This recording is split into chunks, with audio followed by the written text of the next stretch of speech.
کیا ایسی چیزیں ہو سکتی ہیں؟ ان کے جو قانونی ماہرین ہیں کیا واقعی وہ اس طرح کی تجاویز دے سکتے ہیں کہ جی ایک اپیل دائر کی جائے، اس سپریم کورٹ کے فیصلے کو چیلنج کیا جا سکتا ہے جس میں یہ مسترد کر دیا گیا تھا کہ یہ کیس ری اوپن نہیں ہو سکتا؟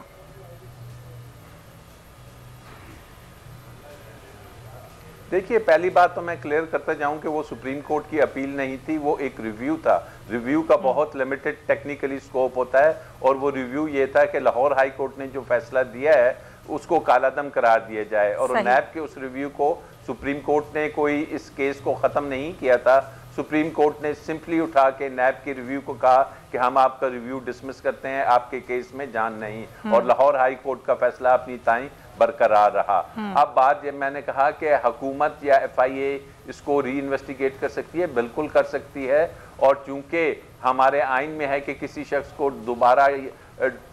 2 دفعہ ٹرائل نہیں ہو سکتا یا 2 دفعہ کنوکٹ نہیں ہو سکتا، لیکن جب ٹرائل ہوا ہی نہیں، ٹرائل کس کو کہتے ہیں؟ ٹرائل وہ ہوتا ہے کہ جب عدالت میں گواہان آتے ہیں، گواہ آ کے اپنا بیان دیتے ہیں، وہ ڈاکیومنٹس لے کے آتے ہیں، اس کے بعد جج ان گواہان کی روشنی میں ایک فیصلہ دیتے ہیں، وہ تمام چیزیں تو ہوئی نہیں۔ تو ایسی صورتحال میں اس میں کوئی قطعاً نہیں کہ اس کو دوبارہ سے اس نئے یہ جو کروڑوں اربوں کی ٹیٹیز انرتھ ہوئی ہیں اس کے ساتھ اگر یہ کنیکٹ ہو رہا ہے، تو ایسی صورتحال میں یہ یکجا ہو کر ایک بہت بڑا کیس جو ہوگا، یہ ایک منی لانڈرنگ کا کلاسک کیس ابھر کے سامنے آئے گا۔ اچھا چلے، یہ بالکل یہ بات ہے کہ یہ بہت بڑا کیس ہوگا، شاید پاناما سے بھی بڑا کیس اس کو کہا جا رہا ہے، لیکن آپ نے بھی گواہوں کی بات کی، میں چاہوں گی ذرا اس پر بھی آپ بات کریں کہ اسحاق ڈار جن کا ایک اعترافی بیان تھا، بعد میں اپنے بیان سے وہ منحرف ہو گئے، گواہوں کو جمع کرنا، اس کیس کا پورا ٹرائل کرنا، حکومت کے پاس یہ کتنا مضبوط ایک کیس ہو سکتا ہے کہ واقعی حکومت کے پاس شواہد ہو سکتے ہیں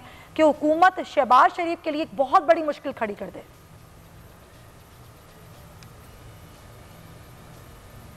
دیکھیے، حکومت کے پاس کافی شواہد اس صورتحال میں ہوں گے کہ جو پہلے کیس میں اسحاق ڈار تھا، وہ پہلے جو حدیبیہ کا ریفرنس تھا اس میں وہ بطور ملزم نہیں بطور گواہ آیا تھا، 164 کی سٹیٹمنٹ کرائی تھی، لیکن 2007 میں وہ اپنے اس سٹیٹمنٹ سے منحرف ہو گئے اور اس نے کہا کہ انڈر ڈیورس، انڈر پریشر مجھ سے یہ بیان لیا گیا تھا۔ تو قانون یہ ہے کہ جب کوئی شخص اپنے اس نیب میں جب وہ وعدہ معاف گواہ بنتا ہے اور پھر بعد میں منحرف ہو جائے، کیونکہ وہاں لکھ کے یہ ایک چیئرمین اور اس کے درمیان ایک ڈیل سائن ہوتی ہے، تو اگر وہ منحرف ہو تو پھر ایسی صورتحال میں وہ خود بھی ملزم بن جاتا ہے۔ اب اسحاق ڈار بھی اس کیس میں شہباز شریف کے ساتھ ایک ملزم کی حیثیت رکھتا ہے۔ باقی رہ گئی گواہان کے بیانات، تو قاضی فیملی نے پہلے بھی ریٹن کہا تھا کہ ہم کو بلائیے اور ہم گواہی دینے کے لیے تیار ہیں۔ پھر جو اسحاق ڈار نے تمام بیان دیا تھا، وہ تمام بیان بینکوں کے ریکارڈ کا تھا کہ فلانا بینک اکاؤنٹ، فلانا چیک نمبر، فلانی ٹی ٹی نمبر، تو یہ تمام چیزیں بینک کے ریکارڈ میں موجود ہے، صرف بینک کا ایک نمائندہ آئے گا، وہ تمام ریکارڈ عدالت میں پیش کر دے گا۔ اسی طریقے سے حالیہ جو ٹی ٹیز کے ریکارڈ ہیں، اس میں بھی تمام وہ چیزیں بینک سے آ جائیں گی۔ پھر ان کے اپنی جو کمپنی ہے شوگر ملز کی، رمضان شوگر، اور دوسری اس کے 6-7 امپلائیز ہیں جن کے اکاؤنٹس میں کروڑوں اربوں آ رہے تھے، تو وہ آ کے کہیں گے اور وہ وعدہ معاف گواہ بن چکے ہیں کہ جناب ہمارے تو ہم نے زندگی میں کبھی 10 لاکھ روپے نہیں دیکھے، یہ کروڑوں روپے ہمارے اکاؤنٹس میں آ رہے ہیں اور پھر الٹیمیٹلی جا رہے ہیں شریف فیملی کے پاس، تو ہمارا نہ اس پیسے سے لینا ہے نہ دینا ہے۔ تو یہ وہ شواہد ہیں، یہ وہ گواہان ہیں کہ جب عدالت میں ان کی بیانات ہوں گے تو یہ اس شریف فیملی کے لیے اور شہباز شریف کے لیے کافی مشکلات کھڑی ہو جائیں گی۔ بالکل صحیح پوائنٹ ٹیکن۔ لغاری صاحب، اچانک ہی حکومت کے خیال آیا کہ وہ حدیبیہ پیپر مل جو اتنا پرانا معاملہ ہے اس کو اثر نو تفتیش کرے، یا پھر واقعی ایک پریشر ہے حکومت کے اوپر کہ میاں صاحب چلے گئے، میاں شہباز شریف کو بھی اگر جانے دیا تو لوگ تو بہت تنقید کریں گے، پھر ہم کیا جواب دیں گے لوگوں کو؟ دیکھیں، 2 چیزیں ہیں۔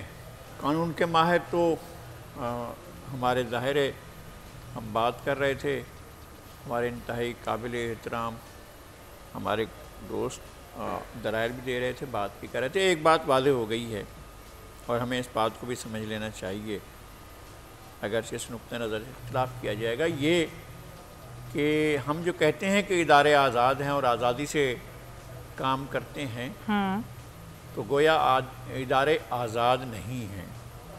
نیب اس وقت کام کرے گا اور ایف آئی اے بھی اس وقت کام کرے گا جب اس کو ایکٹیویٹ کیا جائے گا، جب اس کو کہا جائے گا، پتہ چلے گا کہ شہباز شریف صاحب کی ضمانت ہو گئی ہے، لہٰذا اب نئی چیزیں لے کر سامنے آیا جائے۔ بات یہ ہے کہ یہ ٹرائل ہوا نہیں ہے، لیکن اس کے فیکٹس کے بارے میں پورے پاکستان کو معلوم ہے، اور جو معاملہ کہا جاتا ہے کہ خراب ہوا تھا این آر او سے، تو این آر او ویلڈ رہا ہی نہیں تھا، چونکہ این آر او کے آتے ہی، اور وہ بہت ہی میرے خیال میں ایک بہت ہی خراب قسم کا آرڈیننس تھا۔ میں نے زندگی میں اتنا خراب آرڈیننس نہیں دیکھا ہے جو جاری کیا گیا تھا جنرل پرویز مشرف کی طرف سے۔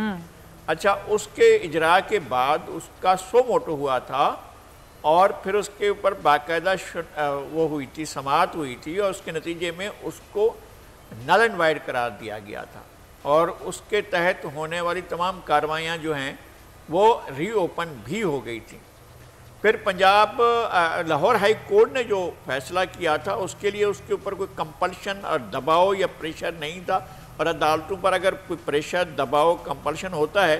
تو پھر یہ عدالتیں ہی خود اپنے بارے میں فیصلہ کریں، کوئی اور نہیں کر سکتا ہے۔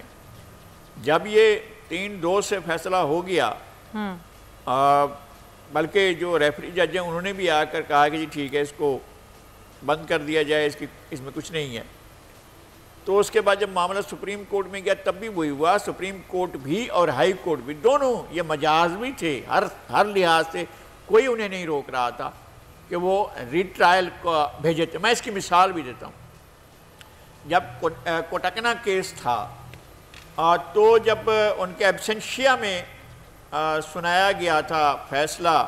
اور وہ فیصلہ آ بھی گیا تھا، اور اس کے بارے میں ٹیلی فون بھی سامنے آ گئے تھے کہ کس طرح سے ٹیلی فون کیے گئے اور کس طرح سے فرمائشیں کی گئیں کہ فلاں سزا، اتنی سزا دے دو، اس کو اتنی سزا دے دو، اور ملک قیوم کی اور سیف الرحمان کی گفتگو بھی سب سامنے ہے۔ اس کے باوجود وہ جو ہے کورٹ نے کیا کیا، حالانکہ اس میں تو بریت بنتی تھی کہ بھائی ٹھیک ہے، وہ جو گواہان ہیں وہ تو معلوم ہوا، جو ججمنٹ جو آئی ہے وہ تو اس طرح کے اس کی بنیاد پر ہے، لیکن سپریم کورٹ نے ری ٹرائل کے لیے کہا۔ اگرچہ فیصلہ ہو چکا تھا، سزا بھی ہو چکی تھی، تو اس کا ایک تو طریقہ یہ ہوتا ہے کہ بری کر دیا جاتا ہے، انہوں نے بری نہیں کیا، کہا کہ ری ٹرائل کیا جائے، اور معاملہ ری ٹرائل میں چلا گیا۔ تو اب یہاں کورٹ نے نہیں کہا، نہ تو ہائی کورٹ نے اور نہ ہی سپریم کورٹ نے، کہ معاملہ ری ٹرائل کی طرف جایا جائے۔ یہ تو چلا ہی نہیں ہے کیس، جب کیس چلا ہی نہیں ہے تو ہائی کورٹ کو کہنا چاہیے بھائی یہ تو کیس چلا ہی نہیں ہے، اس کو چلائیں، ری ٹرائل کریں۔ کورٹ نے کہا نہیں، اس کو شٹ کر دیں، بند کر دیں، اس میں کچھ نہیں ہے۔ پھر جب سپریم کورٹ گیا تو سپریم کورٹ نے، اور سپریم کورٹ نے ریویو میں بھی یہی کہا۔ تو جب ریویو میں بھی سپریم کورٹ یہ کہے کہ یہ بند ہو گیا ہے کیس، تو مجھے نہیں معلوم کہ کون سی ایکسٹرا آرڈینری قانون ہوگا جو جا کر سپریم کورٹ سے کہے گا کہ جناب اب اس کو ری ٹرائل کیا جائے۔ ری ٹرائل کا پروسیس جو ہے وہ کب بنے گا؟ یہ ٹھیک ہے کہ اگر کوئی قتل ہوتا ہے اور قتل کی ایویڈنس 20 سال کے بعد بھی آتی ہے تو وہ ری ٹرائل، لیکن ٹرائل تو ہوا نا، پہلے بھی ٹرائل ہوا، ایک نئی شہادت آ گئی، اب تو ٹرائل ہی نہیں ہوا۔ جو ہمارے جناب ہمارے مہربان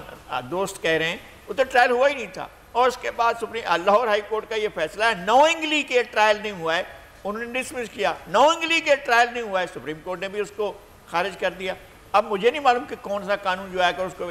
نئی زندگی دے گا۔ سبسکرائب کریں اور بیل دبائیں تاکہ کوئی خبر رہ نہ جائے۔